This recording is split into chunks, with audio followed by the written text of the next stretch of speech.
اب یہ ایک مختلف دور ہے، اس میں تبدیلی لانے کے دو طریقے معروف ہیں۔ ایک طریقہ ہے جو اب ہمارے سر پہ کھڑا ہے، الیکشن شریف،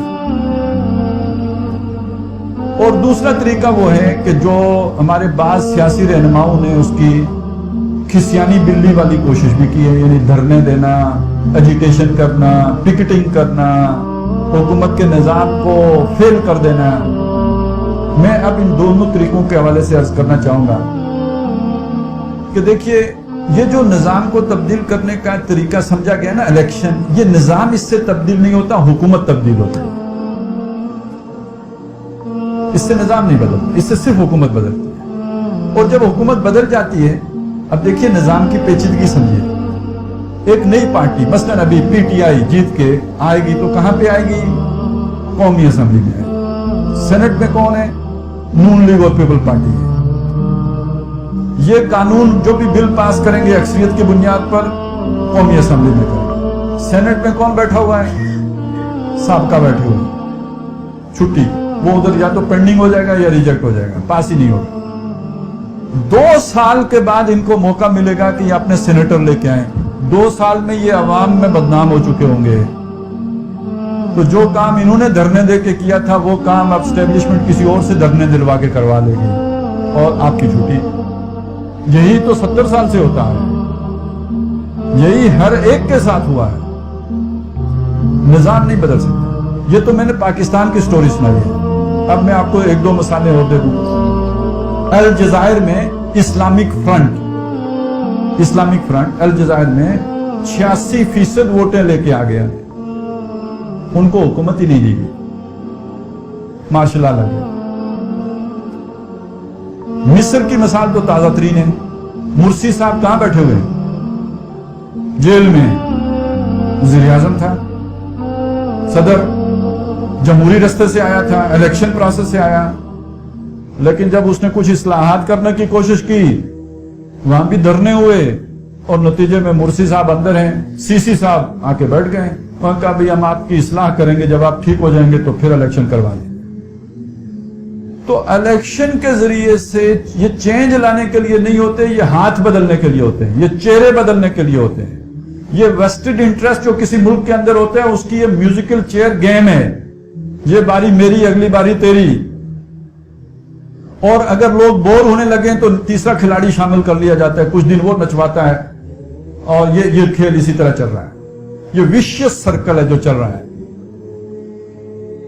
اسی لیے اقبال نے اس وقت سمجھ کے کہہ دیا تھا، الیکشن ممبری کرسی صدارت بنائے خوب آزادی نے پھندے، اٹھا کے پھینک دو باہر گلی میں، نئی تہذیب کے یہ انڈے ہیں گندے۔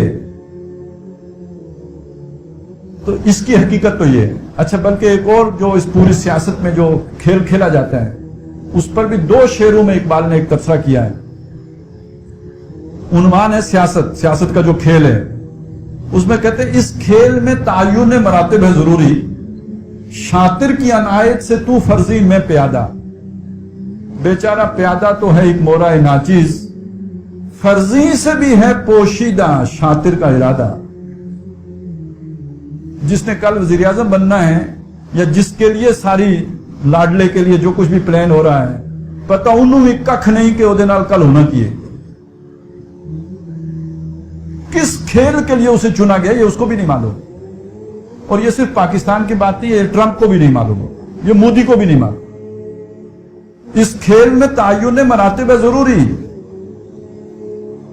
شاطر کی عنایت سے تو فرضی میں پیادہ، بیچارہ پیادہ تو ہے ایک مورا ناچیز، فرضی سے بھی ہے پوشیدہ شاطر کا ارادہ۔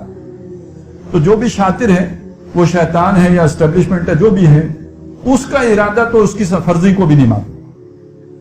اور اس پورے کھیل کا جو ایک خلاصہ بیان کیا ہے کہ اس میں کیا کچھ ہوتا ہے، اس کے اندر دین و ایمان کا کیسے جنازہ نکلتا ہے، وہ جب شیطان کان پکڑ کے اللہ کے حضور پیش ہوتا ہے تو اللہ سے فریاد کرتا ہے، اقبال کرواتا ہے اس سے فریاد، جمہور کے ابلیس ہیں ارباب سیاست۔ اللہ سے کہہ رہا ہے شیطان ہاتھ جوڑ کر، اے اللہ، جمہور کے ابلیس ہیں ارباب سیاست، باقی نہیں میری ضرورت اب تے افلاک۔ میرا کام جس طرح یہ کرتے ہیں میں کانوں کو ہاتھ لگاتا ہوں، اب میرا کیا کام ہے یہاں؟ تو یہ تو سارا کھیل یہ، اس سے کوئی نظام نہیں بدلنے والا۔ نظام اب اگر بدلے گا وہ اس کانفلکٹ سے، لیکن کانفلکٹ کون سا؟ کہ جب آپ قربانی دینے کے لیے سڑکوں پر آئے ہیں، یہ قتال ہے لیکن یک طرفہ ہے، گولیاں کھائیں گے آپ، لاٹھیاں جھیلیں گے، آنسو گیس کے شل چلیں، آپ منتشر نہ ہوں۔ یہ جو عوامی تحریک ہوتی ہے نا، یہ ایسا نہیں ہوتا کہ آپ ساری دنیا سے لوگوں کو اسلام آباد میں جمع کر لیں، آپ نے انتظامیہ کو سٹرچ کرنا ہوتا ہے، کریا کریا، بستی بستی، گلی گلی، اور نظام کو بلاک کیسے کرنا ہوتا ہے؟ دفعہ 144 لگائیں۔ آپ نے اتنی گرفتاریاں دے دی کہ اس کے نتیجے میں جیلوں میں جگہ نہیں رہی۔ نظام بلاک ہونے کا یہ مطلب نہیں کہ بدماشی سے بلاک کرنا ہے، نظام بلاک ہونے کا مطلب یہ کہ اسے حکومت کے لیے ناقابل عمل بنا دینا ہے وہ کام کرنا۔ ان کے پاس اگر 1 لاکھ آدمی کو جیل میں رکھنے کی گنجائش ہے، قانون کی خلاف ورزی 5 لاکھ آدمی نے کر دی، کہاں رکھیں گے؟ عوام آپ کے ساتھ اس طرح ہو کہ بالفرض یہ طے ہو جائے کہ ہم نے بجلی نہیں استعمال کرنی۔ دیکھیے ایک لوگ کہتے ہیں سول نافرمانی کا مطلب یہ ہے کہ ہم بل نہیں دیں گے۔ اخلاقی طور پر بل نہیں دینا بدماشی ہے۔ آپ نے بجلی استعمال کر لی، بل کیوں نہیں دیتے؟ اگر آپ نے سول نافرمانی کی تحریک چلانی ہے تو اس کا جائز راستہ کیا ہے؟ ہم بجلی استعمال نہیں کرتے، آپ اپنا بل لے جائیں، میٹر اتار کے لے جائیں۔ حکومت کیسے بیٹھ جائے گی؟ وہ وابدہ کیسے چلائے گی؟ آپ بل دیتے ہیں، آپ بجلی استعمال کرتے ہیں تو وابدہ چلتا ہے، محکمہ چلتا ہے۔ تو حکومت کو بے بس کرنے کے یہ نئے طریقے ہیں، آپ کو ہتھیار اٹھانے کی ضرورت نہیں ہے۔ دنیا میں معروف طریقے ہیں۔ انگریزوں کو ناقوس چنے چبوا دیے تھے گاندھی نے، ہم کھدڑ پہنیں گے، ہم آپ کے بنے کپڑے نہیں پہنیں گے، وہ مانچسٹر سارا بیٹھ گیا تھا۔ تو قانون کے اندر رہتے ہوئے، اور اگر آپ سڑک پہ آئے ہیں، یہ بات نہیں ہے کہ آپ کو پولیس مٹھائی پیش کرے گی کہ آپ پرامن ہیں۔ ان کو حکم ملے گا آنسو گیس پھینکو، پھینکیں گے۔ ان کو حکم ملے گا لاٹھی چارج کرو، کریں گے۔ اس وقت پتا چلے گا آپ اگر پرامن رہیں تو، اس وقت پتا چلے گا آپ گملہ نہ توڑیں تو۔ اس کا نتیجہ کیا نکلتا ہے؟ جو لاٹھیاں چلانے والا پولیس والا ہے وہ تو مزدور ہے، اس کو تو جو حکم ملا وہ کرنا ہے۔ وہ کرتا ہے اس لیے کہ وہ جب لاٹھی چلاتا ہے تو ہم بھی مکہ مارتے ہیں، وہ کرتا ہے اس لیے کہ پتھراؤ ہم بھی کرتے ہیں، وہ کرتا ہے اس لیے کہ جو بس ہمارے میں ہو وہ ہم بھی کر گزرتے ہیں، تو پھر اس کی اور ہماری ذاتی لڑائی بن جاتی ہے۔